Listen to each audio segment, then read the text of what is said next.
Hello students, today we are starting continuity and differentiability of class 12th। और continuity क्या होती है उससे पहले हमें पता होना चाहिए कि जो 11th क्लास में हमने लिमिट्स एंड डेरिवेटिव्स का जो चैप्टर रीड आउट किया था, है ना। तो continuity क्या होती है? बेसिकली कॉन्टीन्यूस फंक्शन क्या होता है? आप मान कर चलिए आपने कोई ग्राफ बनाया, सपोज लाइक दिस, एंड कोई कर्व है, आप इस तरह से कॉन्टीन्यूस आप बनाते जा रहे हैं, यानी कि इसमें कोई ब्रेक नहीं है ना। तो ये जो फंक्शन होगा इसको हम कॉन्टीन्यूस फंक्शन बोलेंगे, यानी कि कहीं पे ब्रेक नहीं है, कोई होल नहीं है, कोई जंप नहीं है कहीं पे, है ना, कि यहाँ से यहाँ तक आए फिर पता पड़ा कि बाद में किसी और पॉइंट से स्टार्ट हो रहे हैं। तो उस कर्व को यानी कि उस फंक्शन को हम कैसा फंक्शन बोलेंगे? Continuous function. लेकिन कॉन्टीन्यूटी करने से पहले हम एक बार रिकैप कर लेते हैं लिमिट्स का। तो मान लीजिए कि हमारे पास कोई फंक्शन है f(x), ओके, और उस पर मैं कोई लिमिट लगा देता हूँ। सपोज कीजिए लिमिट x अप्रोचेज a, और ये हमें कोई रिजल्ट दे देता है, सपोज m रिजल्ट इसने हमें प्रोवाइड किया। तो इसका पहले मीनिंग समझ लेते हैं ये क्या है ना। यहाँ पे ये जो एरो लगी हुई है इसको हम बोलते हैं टेंड्स टू या अप्रोचेज टू। तो ये एरो क्या है? टेंड्स टू, यानी कि ये क्या है? नज़दीक उस, ये exactly x equal to a नहीं है, ये a के नियर बाय वैल्यू को शो करेगा। कौन? ये जो एरो है। जैसे सपोज कीजिए मैंने लिखा, आप एक एग्जांपल ले लेते हैं, जैसे मान लिया f(x) मैं कहता हूँ कि सपोज x² - 4 अपॉन x - 2। और यदि मैं ये बोल दूँ कि भाई यदि मैं इसमें x की वैल्यू क्या पुट कर दूँ? 2 पुट कर दूँ, तो मेरे पास f(x) की वैल्यू क्या आएगी? तो देखो x की वैल्यू यदि मैं 2 पुट करता हूँ, x की वैल्यू क्या पुट करनी है? 2, है ना। तो मैं यहाँ पे 2 पुट कर दूंगा, x की जगह 2 पुट करेंगे, लेकिन उसका स्क्वायर है तो स्क्वायर माइनस में 4, x की वैल्यू 2 पुट करेंगे, क्या आ जाएगा? 4, 2 का स्क्वायर 4 - 4 डिवाइड में 2 - 2, है ना। तो 0/0 फॉर्म आ जाएगी, जो कि हम 11th क्लास में पढ़ चुके हैं कि इनडिटर्मिनेट फॉर्म है ना, इनडिटर्मिनेट फॉर्म।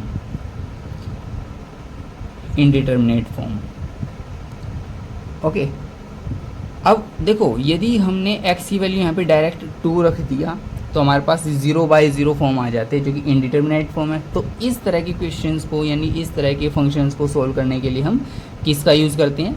लिमिट्स का यूज़ करते हैं, कि भाई 0/0 फॉर्म ना आ जाए। तो इसको हटाने के लिए, इस 0/0 को हटाने के लिए हम क्या करते हैं? किसका कॉन्सेप्ट यूज़ करते हैं? लिमिट्स वाला कॉन्सेप्ट यूज़ करते हैं।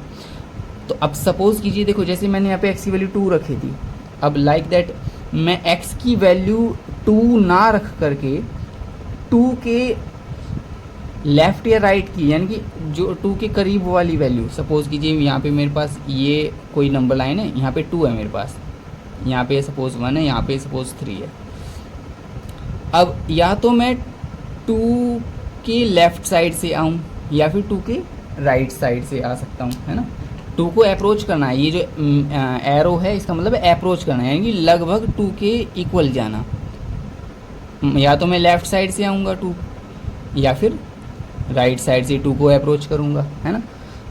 लेकिन 2 को अप्रोच करना है, एग्जैक्ट 2 पे नहीं जाना है, 2 के बिल्कुल नज़दीक जाना है। सपोज़ यहाँ पे आ गए, या राइट से आ रहे हैं तो इधर यहाँ पे आ गए, है ना।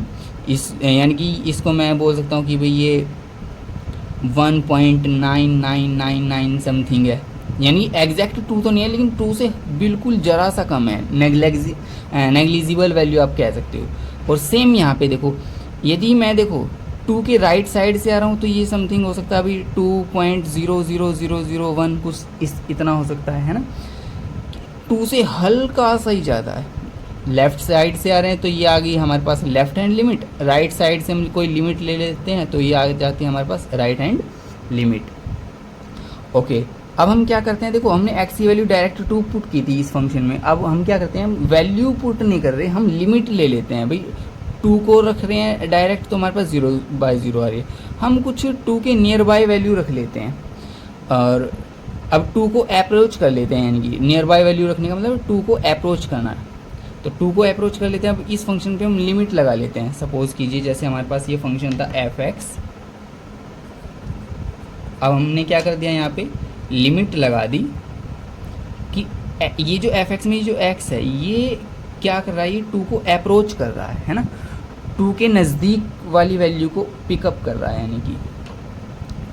ओके, अब हम देखते हैं लिमिट क्या है मेरे पास, x अप्रोचेज 2 या x टेंड्स टू 2 और f(x) मेरे पास कितना है, यही x² - 4 अपॉन x - 2। तो मैं क्या कर सकता हूँ यहाँ पे, ये देखिए ये a² - b² बनता है ना, लिमिट मेरे पास यही रहेगी, लिमिट x अप्रोचेज 2